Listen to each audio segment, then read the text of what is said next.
So honey, I stole this from Randy Oliver's website, link at the bottom. The idea here is that it shows along this x-axis, it's got the number of bees in your hive. So around about 20,000 is what I'm saying is a brood box full. So here's a brood box, and then this is one of those larger colonies. And the blue area is the foragers, and the rest of them are the housekeeper bees, the ones that are feeding larvae and doing various duties in the hive. So when you've got a small colony, like a 10,000, half a brood box of bees, it basically you've got half of your bees staying at home and half of them flying. Whereas if you look at one of these giant colonies with 60,000 bees, you've got only about a quarter of the population as stay-at-home housekeepers, and 3/4 are out there foraging for honey and pollen. The other thing is that this dotted line is the percentage of the queen's maximum laying rate that she's able to do. If we take this half a box of bees, half a brood box of bees, 10,000 odd bees, the queen can only lay at about 50% of her maximum, because there aren't enough bees to look after any more brood than that. So what happens is, as the population grows, she can lay more and more eggs, until when you hit a point of around about 22,000 bees, just over a box of bees, she's able to then lay at her maximum rate. So putting that into a table, along here we've got the number of bees in your hive, small hive, big hive, and this shows the split between foragers and housekeepers. So this is the percentage of housekeepers. So with a small hive, a large percentage stay at home, and obviously a big hive, many more foragers. This is from some research I was reading about, done in, I believe it was Nova Scotia in the 70s, but they took different sized colonies and measured how much honey they produced. And what that shows is that the amount of honey per bee goes up as the hive gets stronger. So as this small hive here is producing a pound of honey per 1,000 bees, this giant colony is producing a lot more, 1.5 pounds per 1,000 bees. And people often say, well, why is it that a large colony produces more honey than two small colonies? And you can see some of the reason here. So this large colony, 60,000 bees, has got 48,000 foragers there. Whereas if you took two hives of 30,000 bees, you've still got the same number of bees, but if you look at their 20,000 odd, times it by 2, you have not got anywhere near the number of foragers. So the one big hive has many more foragers than the two small. And in a honey flow, that does mean more honey.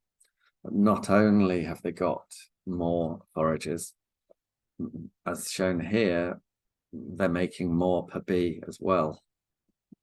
So that's an extra boost there.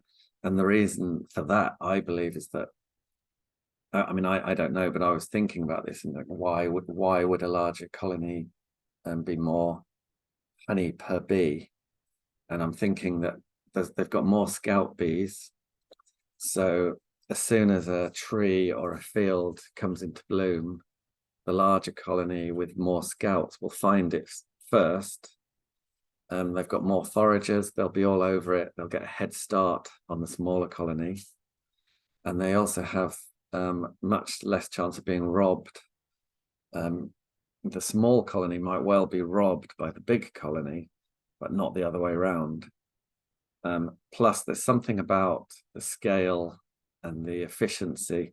It's a bit like how many builders are building a house. One builder might take a very long time, and whereas 3 builders could do it really a lot quicker. And there's something about the number of bees being greater is just allowing them to be more efficient and more productive. So what happens when they swarm?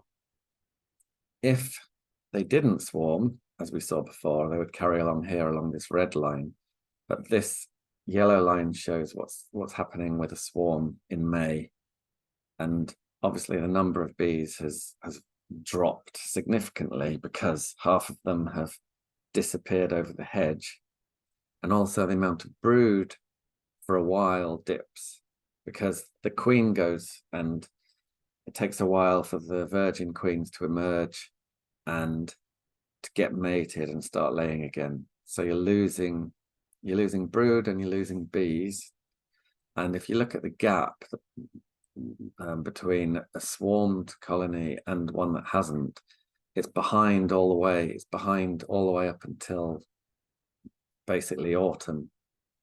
So that's a big loss of bees at the time when your honey flow is on.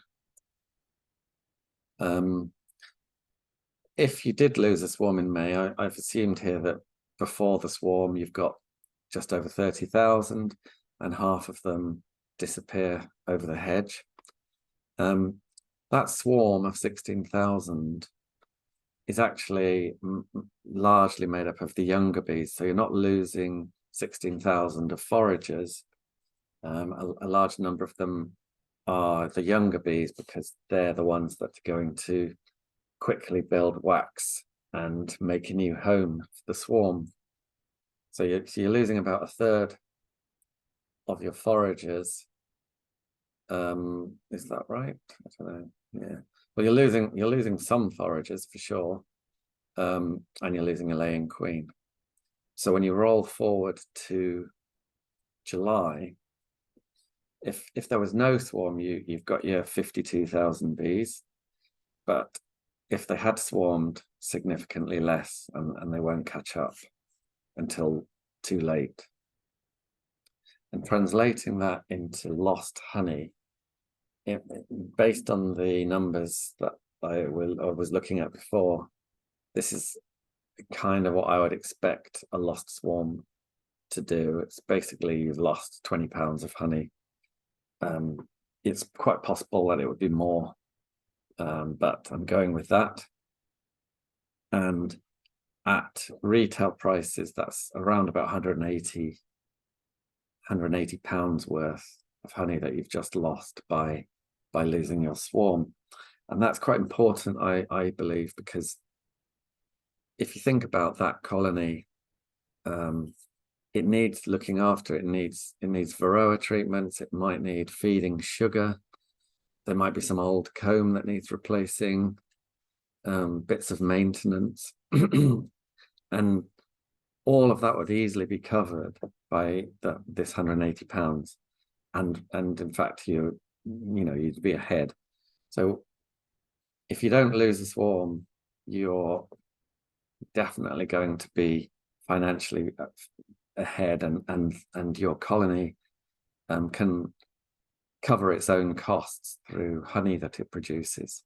Whereas if you keep on losing swarms, it's just, not only is it a bit frustrating and it's financially not great,